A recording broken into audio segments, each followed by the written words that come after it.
So it's a great pleasure to have Toby Cubitt as our speaker today.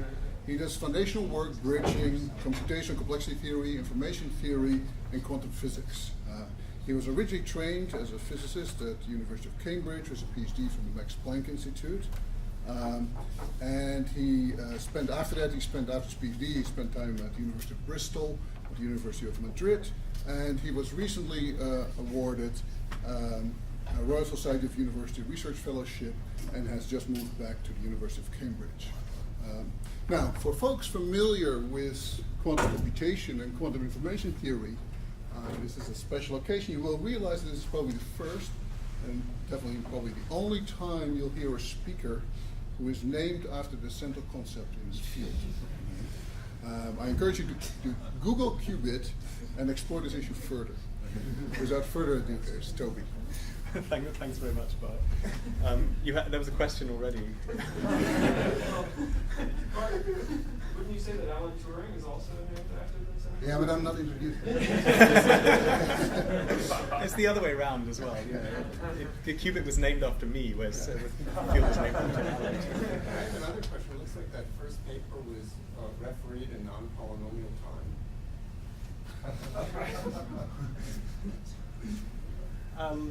In what sense? It took a few years. Right, that's probably not more the fault of the authors than the referees. So I would blame the authors rather than the referees. Okay, so it's really a great pleasure to be in Cornell, and thanks very much for coming to this talk and for listening to this. So I put a somewhat. I also apologize about the color balance. I hope it's going to be readable, the bits that I highlighted in a bad choice of color. So I chose this kind of slightly provocative title of Is Physics NP-hard to get you to come to the talk. But I hopefully justify this title by the end of it. And yeah, these are the references. This is based on joint work I did with Jens Eisert, who's now at the Free University in Berlin, and Michael Wolf, who's at the Technical University in Munich. So, sort of a brief an outline of the talk. I'm going to start by motivating the specific mathematical problem that I'm going to be talking about, and then get on to some more detail. And I'm going to try and keep this as basic as I can, since I know this is a very mixed audience. And in particular, although I'm a quantum information theorist, usually I'm going to mostly talk about purely classical problems today. And if you have any questions about any of this, please stop me in the middle of the talk. Feel free to. So. We were interested in this. It starts from the question of how you learn about the physics going on in a system that you have in your laboratory. And I'm going to assume for most of this talk that this is just a system obeying classical mechanics. And abstractly, the states of our system can be described as a probability distribution over the different degrees of freedom of our system, over the state space of our classical system. And again, throughout this talk, all of my state spaces are going to be finite dimensional. Hopefully by the end of the talk you'll see why it doesn't really make any difference. I might as well take them to be finite dimensional. So I have a finite dimensional state space, and I have my system sitting there, and I prepare it, and when I prepare this system, it's in some probability distribution over the state space. Probability distribution because maybe my preparation method isn't completely reliable. There's some errors in that, so I don't get exactly the state I want, but I get some probability distribution over them. Okay, so typically in physics we have some kind of dynamics. So before we get to dynamics, so if we have this state of my system, how can we learn what that state is? Well, the only thing we can do is to measure the system. And if we measure it, we'll get some outcome. And if we repeatedly prepare our system in the same way, so we prepare it in the same probability distribution over the states by the same procedure, and then we measure different observables on this system. We measure the system in many different ways, and we repeat this many times. We can build up a complete description of this probability distribution to within some precision. Okay, and so this way, we can get a complete description of this, and at least in the quantum setting, this goes by the name of state tomography. In the classical case, I suspect it's sort of too obvious to even have a name. Good. But as was said, typically in physics we have some dynamics, not just some system sitting there doing nothing. And so in a very abstract sense, our dynamics, if we think about the dynamics of we input some state, we initialize the state into some system, and we get, after some time, we get some state out, then this is very generally described by some mapping from the input probability distribution to an output probability distribution. And since we want probabilities to remain normalized and we want them to sum to 1 and we don't want to get negative probabilities, then this map that describes how an initial starting state gets transformed into some resulting state at some time later, this transformation had better be described by a stochastic map. Okay. So this is just an input-output relationship. It just says if I shove one thing in, then at some time later I get something else out. And now if we do state tomography on the output distribution, right, so we repeatedly do this and measure and build up a complete description of what we get out for a specific input. And now we then repeatedly repeat this procedure many times with different inputs. Then if we choose the inputs in the right way and we choose what we measure correctly, then we will be able to build up a complete description of this stochastic map, this stochastic transformation. And again, in the quantum setting, which I'm not going to talk about much in this talk, this goes by the name of quantum process tomography. Again, I suspect classically this is too simple to have a name. Okay, but so in this way, this is sort of the most abstractly, this is kind of what we can do in an experiment to find out what's going on in a system. But of course, typically in a real physical system, we expect that the system is evolving continuously in time. So we can do a little bit more than this. We can allow the system to evolve up to some time, t1, and then we can do this procedure of process tomography to get a complete description of that. So we repeatedly prepare it, allow it to evolve up to t1, measure, repeat with different initial starting states, and finally we can get up this should be a p, sorry. We can build up a complete description of a complete snapshot of the dynamics, of what the dynamics looks like from the initial time up to time t1. And then we can do the same thing for some longer time, t2.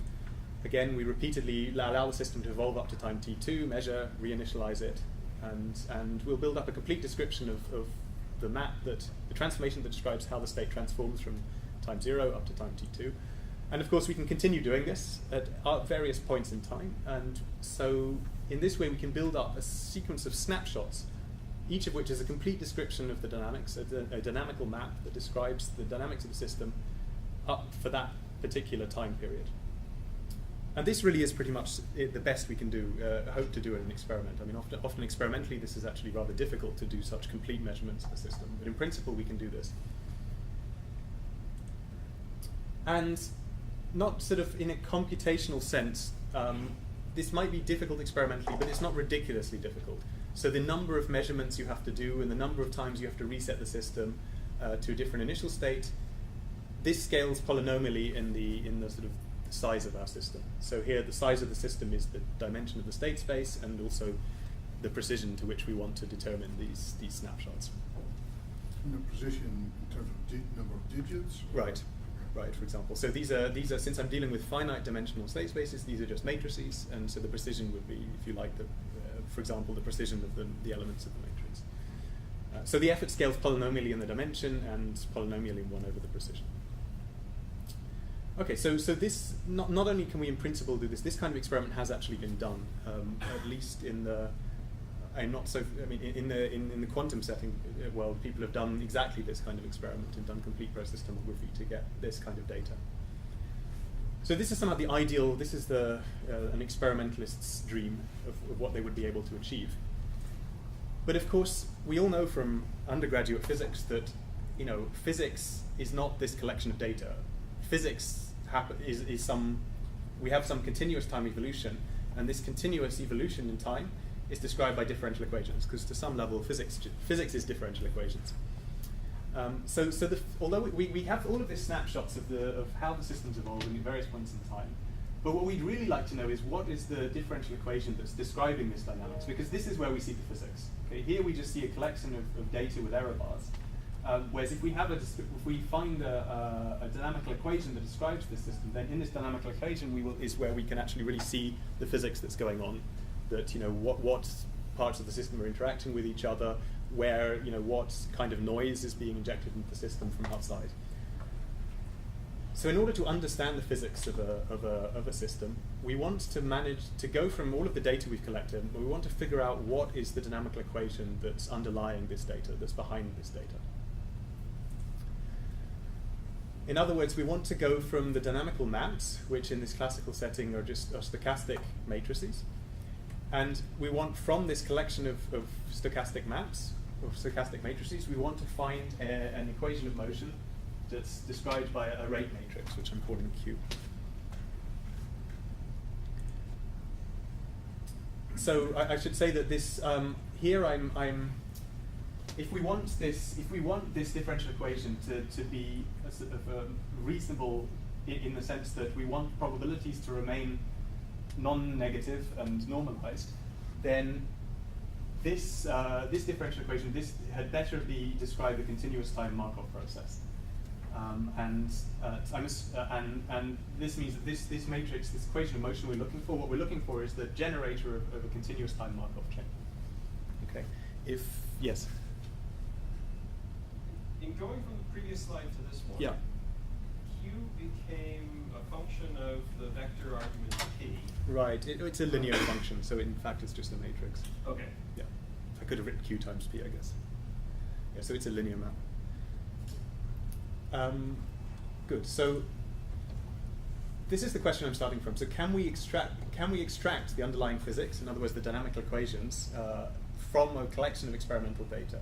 Which I've argued the best we can do is to get complete snapshots of the dynamics at arbitrarily many points in time.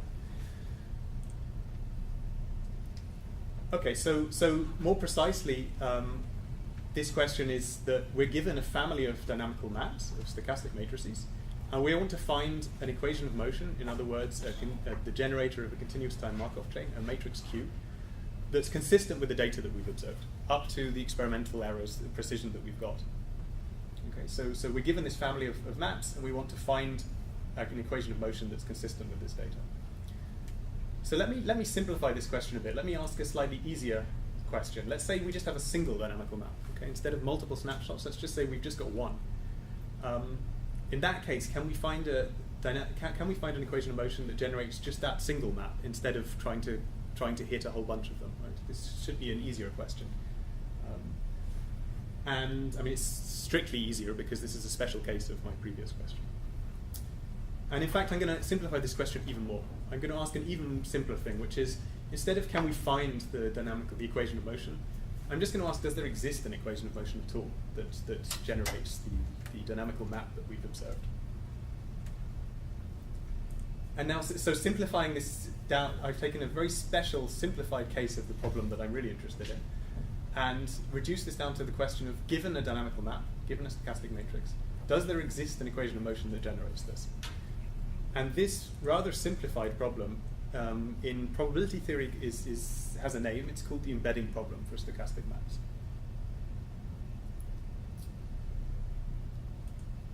Okay, so let me turn to the embedding problem and talk a bit more about this mathematical question. So we have we're talking here about open system dynamics, so not dynamics where there's noise, because experimentally there's always noise. So we really had better allow noise in our model if we're going to describe real physical systems. And for classical systems, there are two different descriptions of the dynamics of a classical system. One which we've just seen. So one of these, to recap, is a stochastic map or a stochastic matrix in the case of a finite dimensional state space.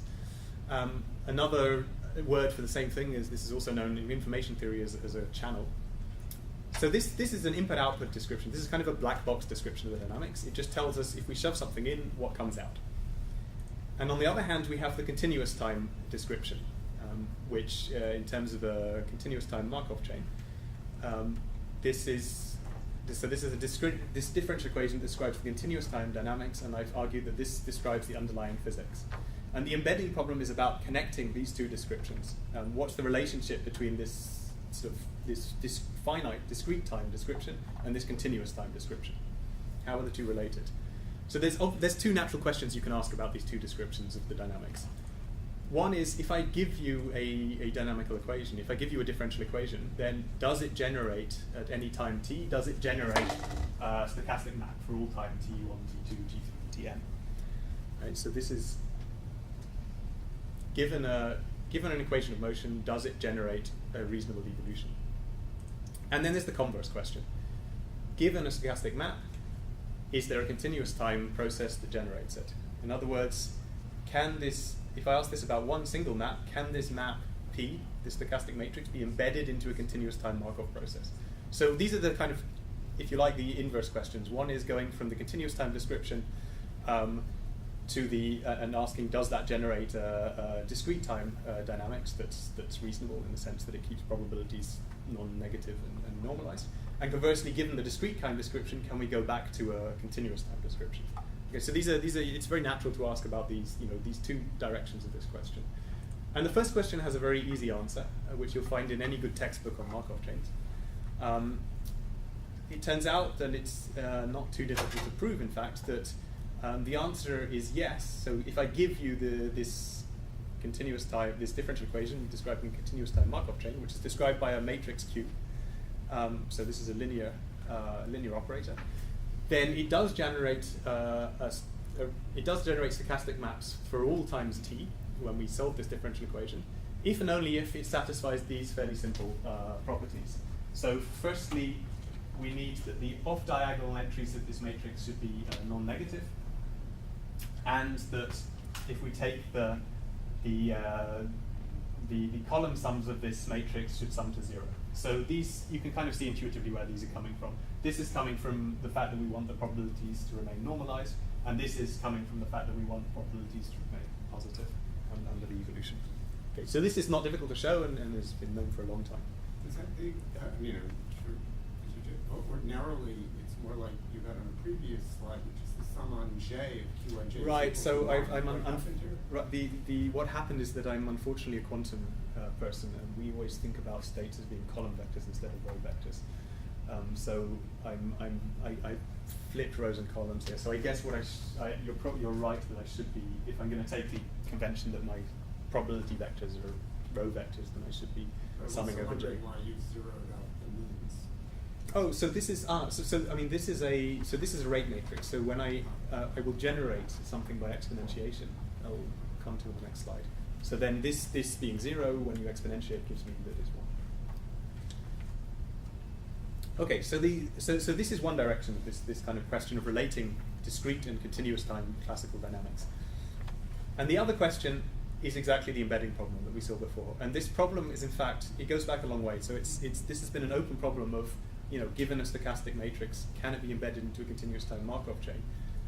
This goes back at least to 1937. So let me give you a brief. Let me just go a little bit more into this, because one question that you may have in your minds here is that if I've got some dynamical map that I've got from perhaps I've measured this from some experiment, then surely this is a physical process. I mean, isn't my question ridiculous? If I've got, it's definitely true that any dynamical map I can cook up, any stochastic matrix I write down, is a physically reasonable evolution. There will be a way of realizing this evolution. So surely this means that my question is trivial. All dynamical maps can be generated by some equation of motion. Okay, so it's true. So this first part is true, but this implication is not true. And let me give you so my question is at least not trivial. And let me give you I'm going to perhaps write this on the board rather than putting it on the slide. So I can give you a very easy counterexample to this. Let's take a very simple stochastic matrix, which is in fact, thank you. This is in fact a deterministic stochastic matrix. So I have a two-dimensional state space, and this is a perfectly well-formed stochastic matrix.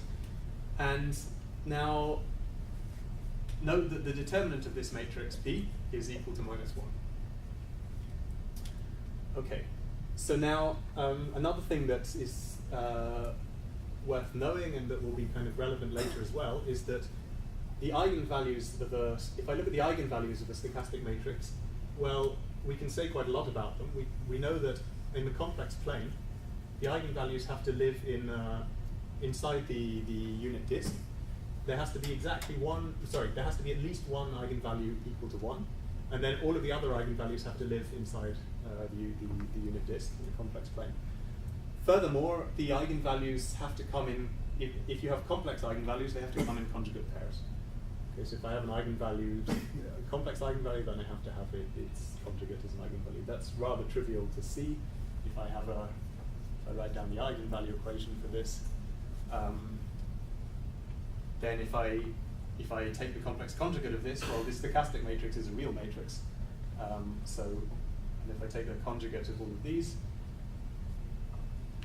then I see that the vector, the complex conjugate of my original eigenvector is also an eigenvector, and the corresponding eigenvalue is the complex conjugate of the original eigenvalue. So eigenvalues have to come in conjugate pairs. Okay, so good. Now when I look at the generators, right, what I'm looking for is I want to find a matrix Q. So I have my differential equation that's describing the evolution of my sorry, this is the derivative, time derivative of B is given by Q times P, and I can solve this differential equation, of course, and so that I get the evolution generated time T is just the exponential of my generator multiplied by time T.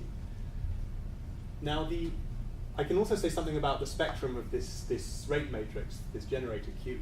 So this was what the spectrum of P looks like. The spectrum of Q.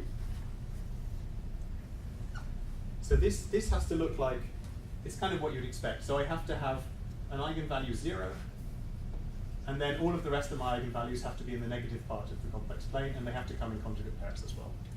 It's essentially just, if you like, loosely speaking, it's the logarithm of that. Okay, so now let's think about this a bit. I'm looking for a 2x2 matrix. When I exponentiate it, it gives me this matrix. Well, but I have to have this matrix Q has to have one eigenvalue equal to 0. Okay, fine. So one of the eigenvalues is pinned down, at least one. And then the other eigenvalues have to come in conjugate pairs, but I only have one left, one eigenvalue left. Right? So this eigenvalue, if I have a complex eigenvalue as my second eigenvalue, there's nothing to pair it up with. Okay, so in fact, in the case of a 2x2 matrix, my other eigenvalue has to be real. In fact, real and negative. But now, what are the eigenvalues of what's the spectrum of e to the t q? Well, this is just the exponential of the spectrum of q. So this is e to the t times lambda 1 and e to the t times lambda 2. One of these is 0. One of these eigenvalues has to be 0, so this gives me 1. And the other one has to be real and negative. So this is certainly going to give me something that's real. That's not only real, but is positive. Let's just say it is non-negative. Okay, but so now the determinant of this guy, which is the product of the eigenvalues, has to be non-negative, but the determinant of my stochastic matrix is negative. Okay, so this is a simple example of where there's no way of generating this stochastic matrix continuously by very trivial eigenvalue argument. So this is what's summarized here. Okay, so so this answers this. This is an example showing that this implication is not true, but this doesn't really give us. If it's true that every dynamical map is some kind of physically reasonable evolution, then how can it be that there are some that aren't generated by some continuous dynamics? And in fact, I've set this up to sound like this is a strange phenomenon, but it's not really very strange at all. If I have some evolution on my system, I guess this should be a Q. I'm getting mixed up by quantum notation here. But it's really the diagram that's important here. So I have some noise evolution of my system. Then there's some environment out there that's, if I've got noise, that's influencing this. Sorry, you had. Yeah. So just to make sure that I'm keeping track, so Sure. when you say physically realizable, you're assuming there's no hidden states, and you're assuming that it's a linear evolution equation. Is that correct? So if I've just got this, what I was saying is that the stochastic map, there's some way I can cook up my system so that it will behave in this way, possibly with extra hidden variables and extra. In a sense, this is the answer to why you don't expect every stochastic map to be generated by continuous time dynamics on the system alone, because it could be that there are other variables, other degrees of freedom that you're ignoring, and so you can have a physically realizable, reasonable evolution, but you can't describe it as just in terms of just the system. You have to have some other part, which is the environment, which is in fact what I was going to say next. That if I have a dynamics where somehow the environment, in other words, everything that's not the system, all of the states, the degrees of freedom that I'm not looking at, are kind of the most important part of the evolution, then we don't expect to be able to describe the dynamics only in terms of this part, right? We expect to have to also think about what's going on in this part, right? In other words, if it's a non-Markovian dynamic. So this is not very surprising that this is what's going on here. I have a stochastic map that can't be generated just by a dynamical equation on the system alone. We'd have to introduce some extra degrees of freedom in order to generate it.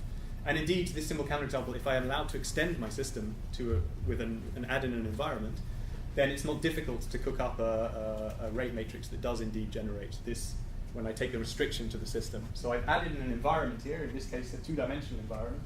So in other words, I've added in 2 more states, and I have the environment always started off initially in the state E sub 0. And if the environment is always in the state E sub is in this fixed state E sub 0, and then I have some probability distribution on my system, degrees of freedom over the S0 and S1, then if I evolve according to this matrix and then look at the restriction of that to the system alone, I get exactly this guy here. And I think I'll leave that as a simple exercise. It's not difficult to come up with. It's rather intuitive to just cook up this guy. Okay, so that's why this is not strange at all. It's quite. We expect that not all dynamical maps can be generated by a continuous time Markov chain, just described from the system degrees of freedom alone. So another way of stating this question is, does there exist an equation of motion? Another way of saying is the dynamics Markovian or not? Or are there degrees of freedom that are carrying enough memory about the system that we can't really reasonably describe the system only in terms of the system, and we have to take into account the rest of the environment, some of the environment. Okay, so I said that this embedding problem had some history, went back quite a long way. So it was first posed in a paper, as far as I know, the first time this was written down was in a paper by Elfing, in the year of the Hindenburg disaster.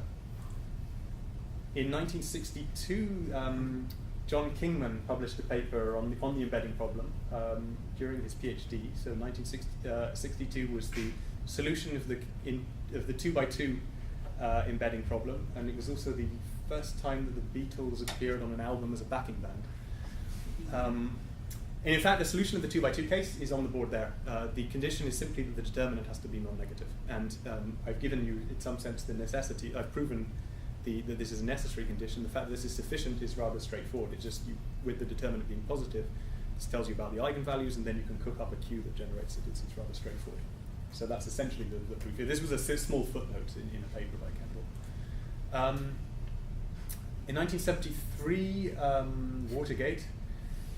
Also, more importantly, a year when Kingman and Williams, a probability theorist, Williams published a paper saying something about the complexity, the sort of geometric complexity of the embedding problem. So they argued, they had some kind of a geometrical argument that this problem looked like it were that if you look at the set of stochastic matrices and look at the structure of the ones that are embeddable, this is somehow geometrically rather complicated, which is kind of initial hint that this problem may be rather complex. 1980, the end of the Beatles. Also, Friedman made some important progress in the case of 3x3 stochastic matrices. So we can see that from 1937 to 1980, we've started to make progress on the first, if you like, the second non-trivial case. It took until 1985, Kingman became Sir John Kingman.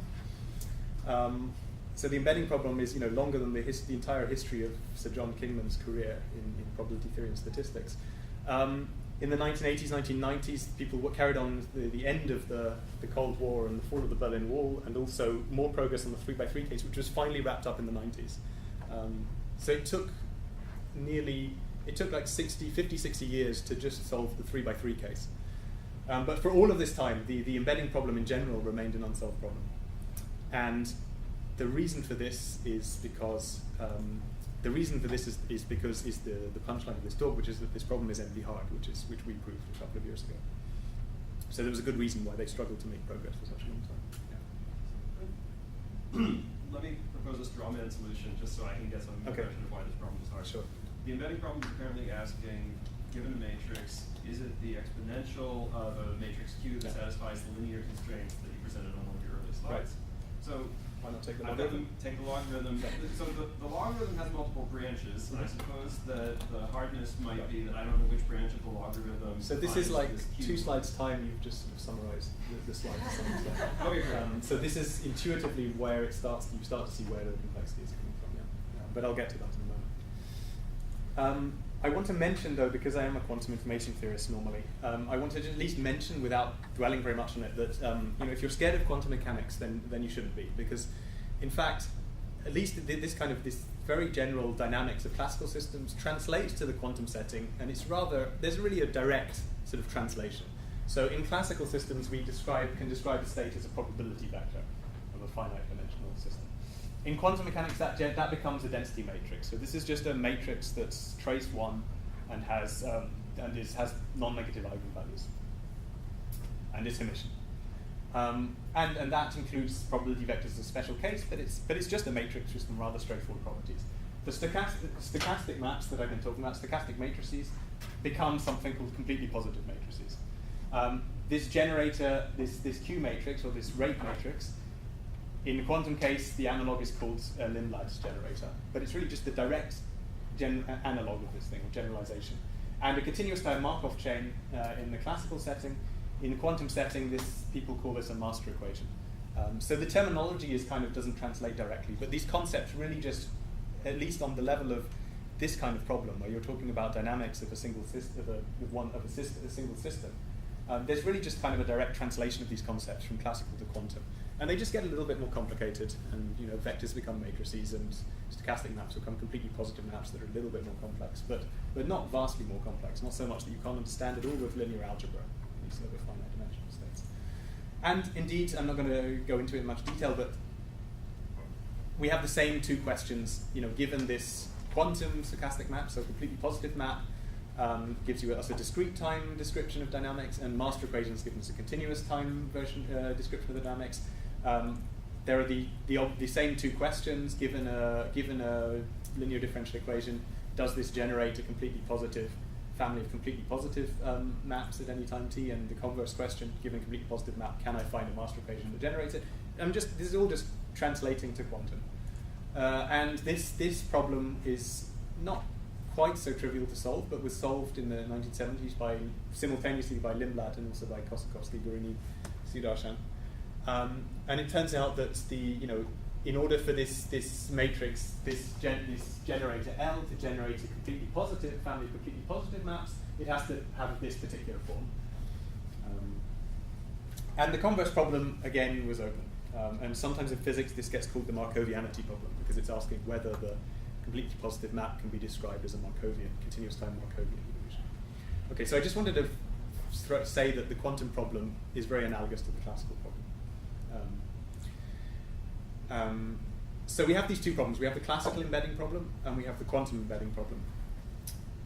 And now, I want to start addressing how we sort of essentially, solving the problem is not the right word. We've kind of laid these problems to rest. To do this, I want to address this. I'm going to address this with, using computational complexity. So for that, I need to have a problem that is kind of a well-defined computational problem, and I can start to ask how difficult is this problem to solve computationally.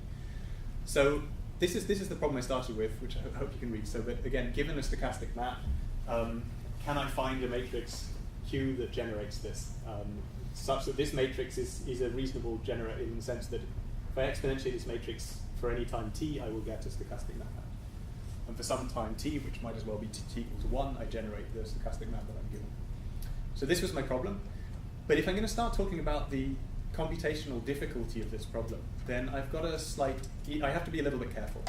Because imagine that schematically this is the set of, on the left is the set of embeddable maps, and on the right is the set of non-embeddable maps. And we've seen that this is not a trivial question. The answer could be yes or no. So there are maps that are non-embeddable, and there are maps that are embeddable. But these of course, this space of stochastic matrices is continuous. So I could have two different maps that lie just on either side of this boundary between the two, such that the distance between these matrices, in whatever norm I like, tends to 0. And at that point, if I'm going to answer the question of whether the map is embeddable or not, then as these maps get arbitrarily close to the boundary, I'm going to need to know the matrix to arbitrary precision. Right? And that's unreasonable computationally, because as my problem gets arbitrarily large to describe, I need an infinite amount of time in the limit to even read the question before I can even start answering it. So from from a computational complexity point of view, this makes no sense. This is not a well-posed problem. So I need to give a more rigorous, careful formulation of the embedding problem in a way that makes sense from a computational perspective. And this is nothing new. I mean, this is a standard kind of thing you have to be careful of if you're trying to write down a computational problem over a continuous space in a way that makes sense. So the formulation that I'm going to go with, because it's kind of experimentally motivated, is that I'm going to formulate this problem as a so-called weak membership problem. So I'm going to be given a stochastic matrix that has just entries specified to some finite precision. And I'm also given a precision parameter, which is kind of the precision to which I care about the entries of this matrix. And then my task is to either assert that within epsilon distance of the map that I'm given, there exists a map that's embeddable, or within epsilon distance of the map that I'm given, there exists a map that is non-embeddable. And it could be that both of these answers are true. If I'm near the boundary, it could be that both of these answers are true, in which case either is good. Okay. And this now gives me a problem where the question is specified by a finite amount of data, because I only need to specify the entries of these matrices up to precision epsilon roughly. Okay, so with this formulation of the embedding problem, if I write it down carefully as a weak membership problem, so in a way that I can now talk about the computational difficulty of this problem, then I'm going to now attack this with theory of computational complexity. So for those who are not, I'm going to give you a one-slide whistle-stop tour of the most important concepts in complexity theory for those who don't know it. And please don't start picking holes in this with those of you who are experts on it. I don't think there's anything wrong on here anyway. So the most important, complexity theory deals with classes of problems and how difficult these problems are to solve in the sense of, well, what I care about is the time complexity. So how long it would take to solve these problems on a classical computer. And in particular, we don't care so much about the absolute time, because that might depend on how fast your computer runs. We care about how does the time scale as the problem gets bigger. So there are some problems that are very easy to solve in the sense that as the problem gets bigger and bigger, and when I say problem means how much data do I have to write down to describe the problem. Some of these problems are very easy. So like multiplying matrices is very easy. We do it all the time on computers. Finding eigenvalues, less trivially, testing primality was shown to be in P in 2001. So this is kind of these are the class of problems which we consider easy. Then there's the famous class of problems known as NP. So these are, of course, physicists think that it means non-polynomial, and it doesn't. Of course, you all know that this stands for non-deterministic polynomial, and the best way to think about this are these are problems where the answer is easy to check. And we don't say anything about how hard it is to find the answer. But if I give you what I claim to be the answer, it's easy for you to check if I'm lying or not. So classic examples of NP problems are things like 3-SAT, so Boolean constraint satisfiability problem, where you have Boolean constraints on constraints on Boolean variables. It's very easy to check if I claim I have a solution. It's very easy to check that just all of the constraints are satisfied. You just check each of them. Finding the satisfying assignment could be quite difficult. Other examples: integer programming, linear integer programming, like I say, traveling salesman's famous NP problem. Factoring is in NP. Graph isomorphism, another problem that's in NP. Okay, there's the class of problems that are known as NP-hard. These are problems that are at least as hard as any problem in NP, in the sense that if I can solve one of these problems, then I can solve any other problem in the class NP.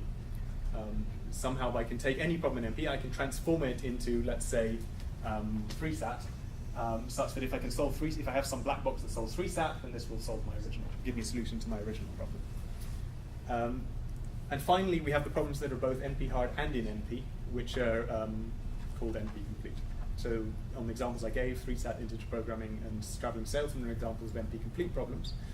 I've given some examples of NP-hard problems. Some of these are ridiculously hard, like the halting problem is not even decidable, let alone in NP.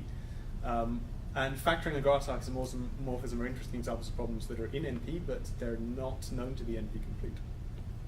And of course, I should say that this diagram could be completely misleading, because it could be that P and NP completeness, these actually all collapse and they're all the same thing. But I guess the general consensus is that they're probably not. Okay, so that's all that I need to use, all of the terminology from complexity theory I need to use. Just to check, is it supposed to be ordered left, or you were lazy and you didn't want to draw a non-oval, or is there actually another class that is in NP and NP-hard that isn't NP? There is, I mean, you know the website, the Complexity Zoo. I'm sure there's some obscure complexity class that's, could be sitting here, or is that? NP-complete is defined as the intersection. Oh, yes. No, you're right, of course. I'm saying complete nonsense. Thank you. Yes, so my diagram is just badly drawn, or I couldn't quite make coincide. Yes, indeed. Sorry. So NP complete is indeed the problems that are NP hard and in NP. Okay, so coming back to my original question, my embedding problem. Here are the constraints that I had on my matrix Q, such that they generate a continuous time Markov process. Okay. So this is they have to satisfy these constraints that the off-diagonal entries should be positive, and the row sums or the column sums, depending on whether I take my probability vectors to be column or row vectors, should sum to 0. Okay, so I can of course do what you said, which is just take the logarithm of the matrix that I've been given, my matrix P, and now just check whether Q satisfies these constraints. But of course, the logarithm isn't unique. I have multiple branches. In particular, I can add integer multiples of 2 pi I to the eigenvalues of my matrix, and those will of course disappear when I exponentiate. But they are relevant to whether the matrix satisfies these constraints or not. In principle, and in fact, it is the case that it could be that some of the possible logarithms do satisfy these constraints, and some of them don't. Okay, so I can rewrite my question, my embedding problem, is equivalent to asking, so my matrix P is embeddable if and only if some branch of the logarithm satisfies this form, this Q matrix, the constraints on my Q matrix, the RAID matrix. And now I can parameterize the branches of my logarithm by integers, because I can add, my freedom is to add integer multiples of 2 pi I to the eigenvalues. So I can simply I can parameterize all of the possible branches by some principal branch plus 2 pi I times an integer times the eigenvectors. And here we don't have complete freedom because our eigenvalues have to come in conjugate pairs. So if we can only add 2 pi I to the we can only add them to the complex integer multiples of 2 pi I to the complex eigenvalues. If we do so, they better still pair up. Otherwise, they definitely won't be a valid Q matrix. So if we add 2 pi I to one, we have to subtract 2 pi I from the other. Yeah. Technically, if you have a repeated real eigenvalue, you can also add 2 pi I and subtract. Right, so I am going to assume, and indeed not just assume, but I'm going to make sure that when I construct matrices later, that there's no degeneracies in the spectrum. Okay? But otherwise I would have more freedom, indeed. What is capital F?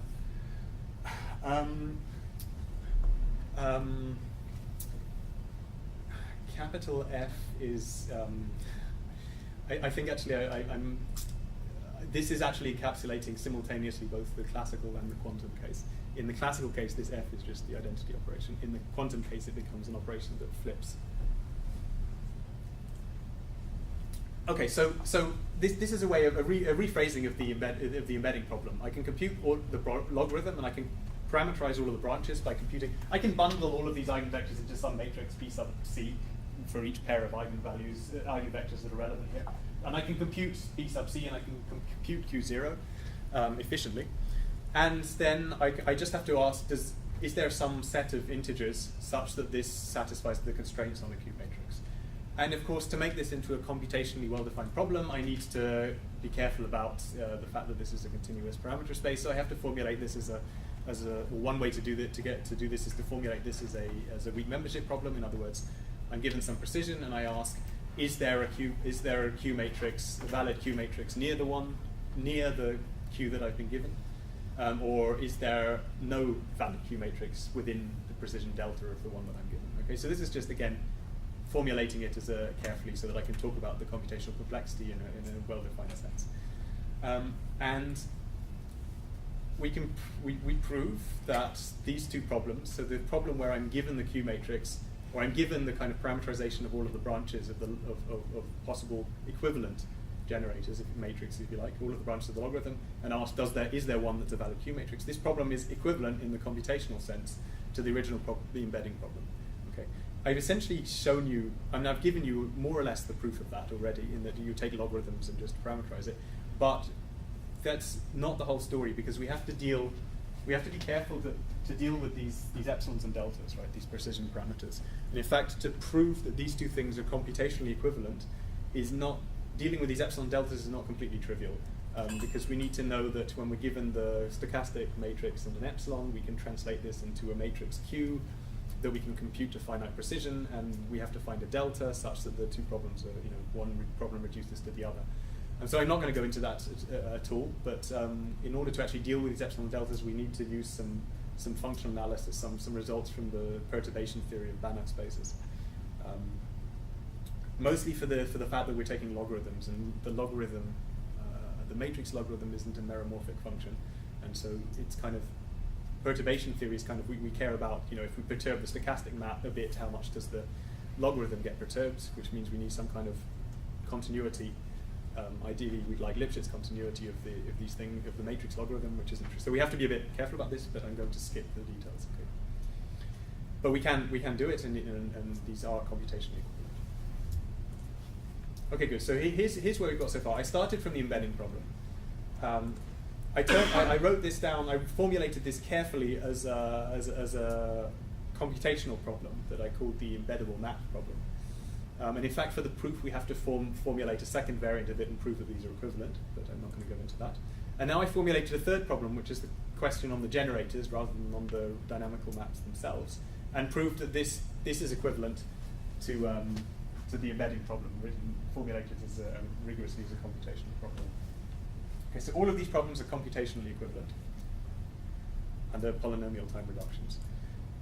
And now, I said already that this problem is NP-complete, or NP-hard, and the way we prove this is by showing that the 1 in 3 SAT problem can be reduced to the problem of the Q matrix, the generator problem.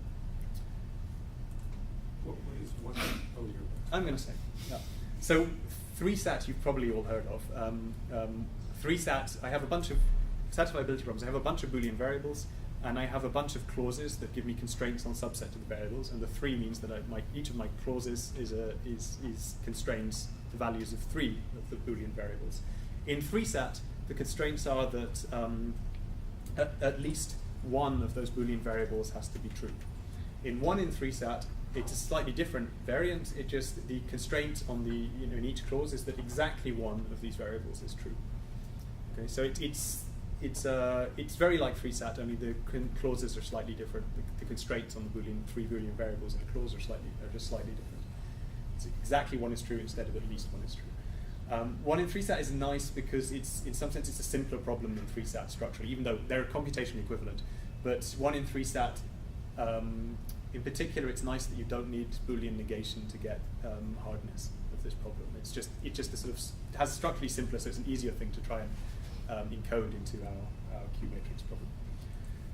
And so it's very easy to rewrite 1 in 3 SAT as a linear integer program. In other words, a set of linear integer inequalities. So what am I going to do? I'm going to take my Boolean variables, and I'm going to map them to integer variables. And now I'm going to constrain these integers to be 0, 1. And I'm going to interpret 0 as false and 1 as true. Okay, so this, of course, I can do by simple. These are integer variables, and if I just constrain them to be bigger than 0 and smaller than 1, then they're going to have to be either 0 or 1. And now the constraint for each clause says that if I have variables I, j, and k, then exactly one of them should be true. I can write down as an inequality that this should be equal to 1, right, which I'm writing as inequalities in this stupid way because this is how I'm going to encode things later. Okay, so clearly this is only satisfied if and only if exactly one of these Boolean variables is 1, given that they have to be either 0 or 1. So it's easy to rewrite 1 in 3 SAT as a linear integer programming problem. So how does this help us in proving NP-hardness of my embedding problem, in fact the problem on generators. So remember, I have all of these branches of the logarithm, which I parameterized by a bunch of matrices. And I'm trying to check if any of these, if there's any set of integers such that the matrix Q sub m satisfies these constraints. Okay, that the row sums should be 0 and the off-diagonal elements should be non-negative. So let me write out, and it's a bit fuzzy, but all I'm doing here is I'm rewriting my matrix Qm. I'm just expanding out in the parameterization. So I just have the principal branch plus 2 pi I times an integer times the matrix that's got the eigenvectors in it. And my constraint is that these matrix entries. So for the off-diagonal entries of this matrix has to be positive, non-negative. And I'm trying to find, are there integers that satisfy these inequalities. And now, look, what have I got here? This is my variables are integers, and these are just individual matrix elements. So what I have here is an integer inequality, a linear integer inequality.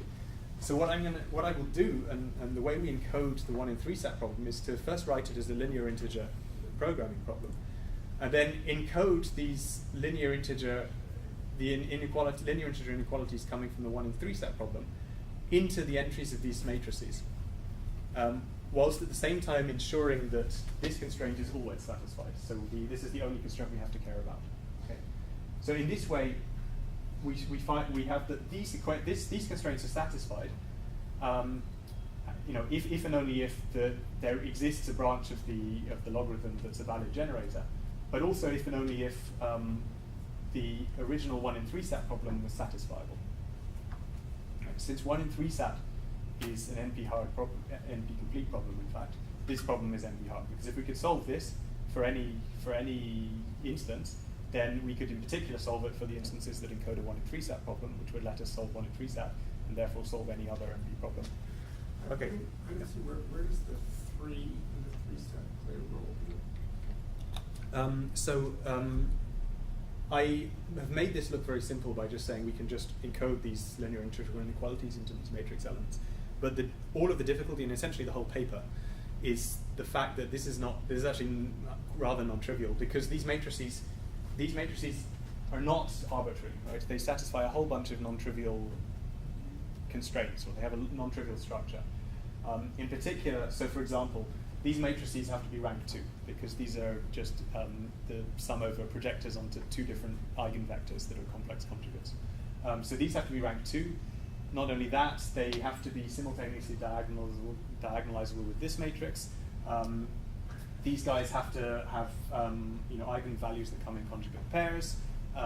We have to make sure that so there's a lot of structure to these matrices. These are not arbitrary at all, and these are in fact rather constrained, these matrices. And so actually we can't just, if we just naively try and write the 1 in 3 sat inequalities into these, these definitely will never be valid generators. We have to do a lot more work. And the 3 comes in because it's just we want the simplest problem possible that's NP-hard in order to manage to find a way of encoding it into these extremely constrained matrices. And so the 3 is convenient, because it means that we just have to kind of encode inequalities, that each of which only deals with at most 3 variables. Okay, so in most 3 of these, entries are non-zero for any given integer m sub c, integer variable m sub c. Okay. Of course, because it's NP-hard, this 3 is not crucial. I mean, we could take any satisfiability problem, it's in NP, therefore we can translate it into 1 in 3 sat, and therefore translate it into our embedding problem.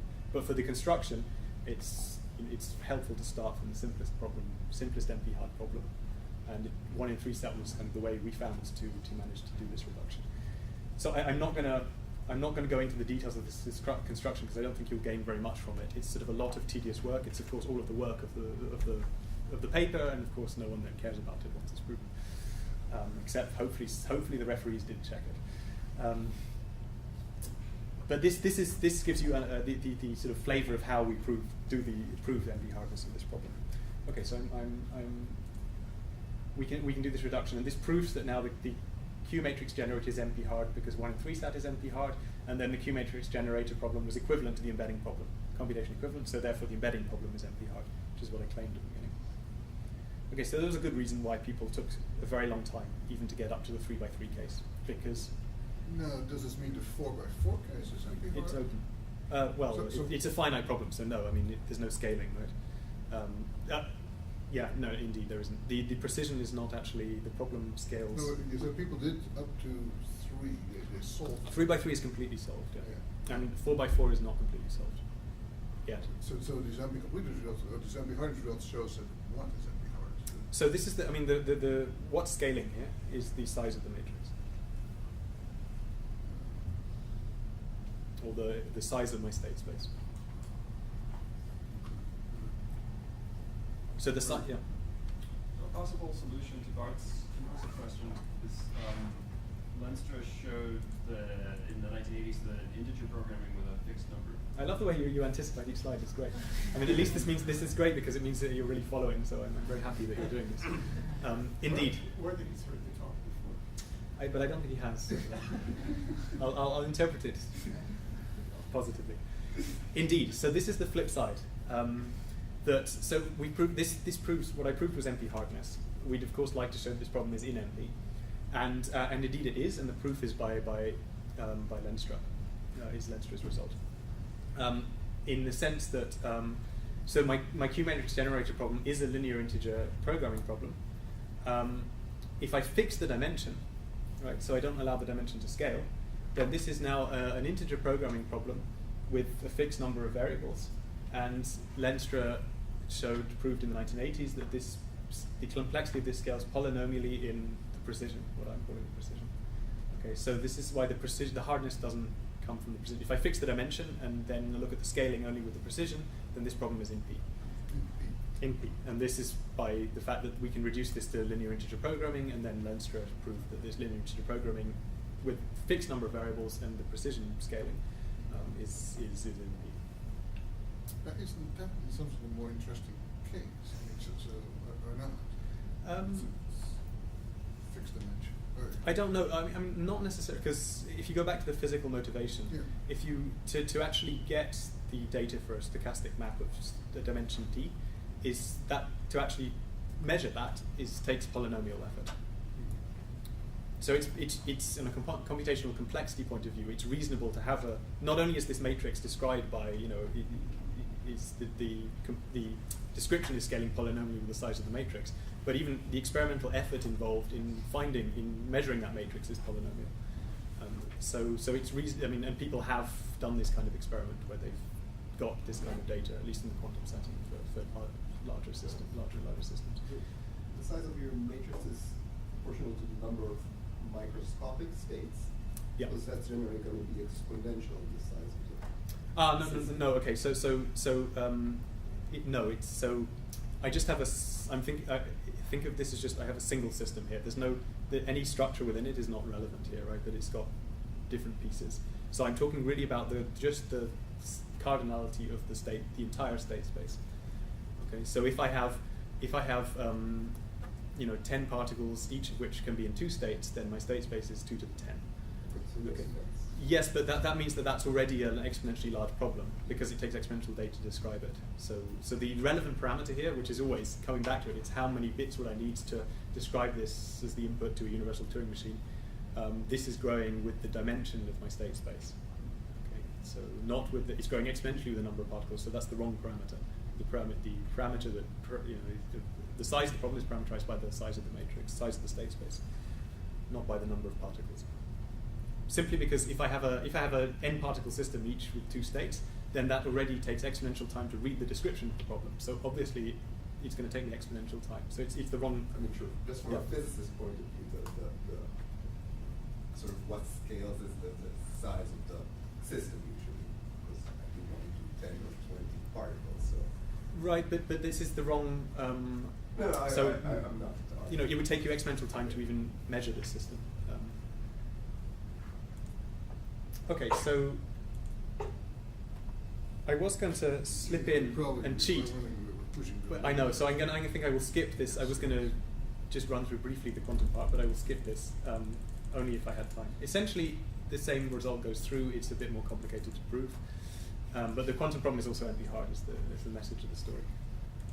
Okay, so to conclude, I started out with looking at the problem of going from collecting a bunch of data and trying to, from that data, the experimental data, trying to figure out what's the dynamical equation that is consistent with that data. And I found that these problems mathematically are equivalent, or a special case of this is the embedding problem, which had been open for a long time. And we proved that this embedding problem is NP-hard. So of course my original problem, of which this was a special case, is also NP-hard, in that the problem of inferring from a set of experimental data what the dynamical equation is that is consistent with that up to the experimental precision, this problem is NP-hard. So on the one hand, this is nice because we've laid to rest, in a sense, the embedding problem. At least if you don't want to work on P versus NP, then you should definitely not work on the embedding problem, because in fact you're working on P versus NP. Because if you could find a nice characterization of embeddable matrices, so nice in the sense of computable, efficiently computable, which is usually, that's already allowing more than mathematicians are usually happy with. If you could find such a nice characterization, then you would have proven P equals NP. So, on the other hand, from the physics perspective, it raises kind of interesting question of how is it that we do this in physics. We gather data, and from this data we manage to figure out what the underlying model is that explains this data. Newton did this very successfully, Schrödinger did this very successfully. So we seem to be able to do this, even though the general problem is NP-hard.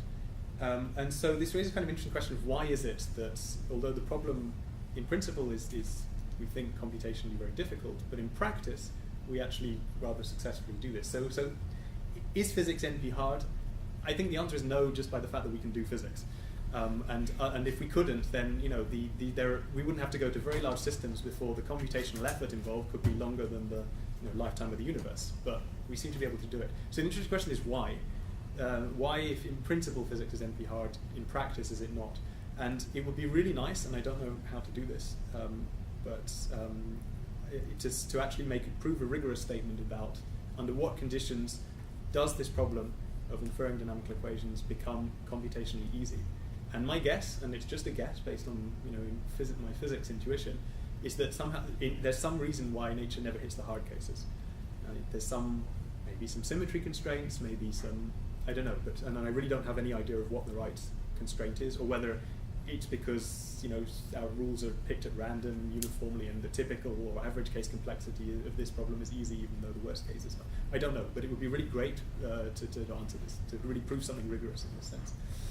The flip side of this is that this may be NP-hard, but this is a problem people actually have tried to solve, and they've usually just used, well, up until now they've used heuristic methods essentially that are nothing better than steepest descent, and they hope that what they get out is the right answer. This result gives you, if you turn it around, we've reduced this problem to integer programming. And sure, this is NP-hard, the algorithms scale exponentially, but this doesn't mean we can't actually use them in practice.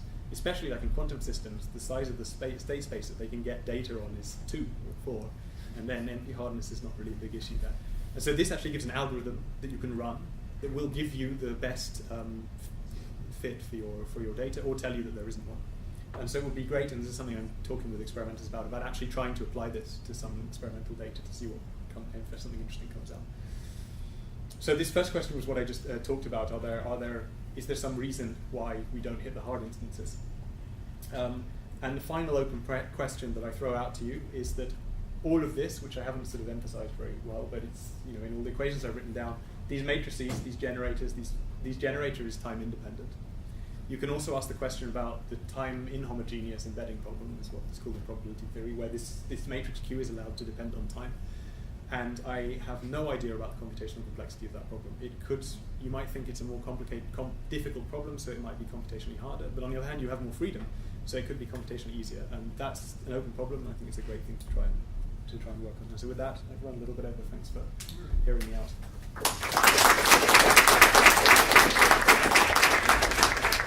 We're running a little late, but if there's one or two more questions. So you gave an example very early on where embedding your problem in a larger state space made things easier. And you went, in that case, from a 2x2 to a 4x4. I wonder if you know in general how much you have to extend the state space to guarantee that there's a realization of the extended Right, so I think by Caratera-Dori theorem, it's at most d squared. So that's an upper bound. Is it known that it's some? That's closer to tight. D, or? No, that's tight. There are examples. That's tight. So the only slight hesitation I have about that is that I could. That's definitely true in the quantum analog of this problem, and I'm almost sure that that's the same argument gives you d squared in the classical version. But I should double check that. It might be d classically. One more question. From a geometric perspective, if you reframe the problem as trying to determine what the image of the exponential map is on the set of Rembrandt matrices, Mhm. What do you know about Okay, so the this. geometry of the image? Right. So this in some sense comes back to Kendall and Kingman and Williams' work in the 70s, where they looked essentially at that kind of question. So what's the image of the set of generators within the space of stochastic matrices? And they proved that it's sort of they proved it divides up into something like they've divided up into polynomially many pieces, each characterized by a polynomial number of algebraic equations. The fact that this is NP-hard tells you something about it's something from a different angle about the complexity, geometric complexity of this, in that this is geometrically complex enough to mean that the problem is NP-hard. So if P is not equal to NP, this means that this set has to be characterized by at least exponentially many constraints. Otherwise, you could, let's say, if you tried to bound it by linear constraints, it would have to be exponentially many. Otherwise, you would have a polytime algorithm for it. So it says something about the geometric complexity of this as well. That's about all I can say about that. Okay, let's thank Toby again.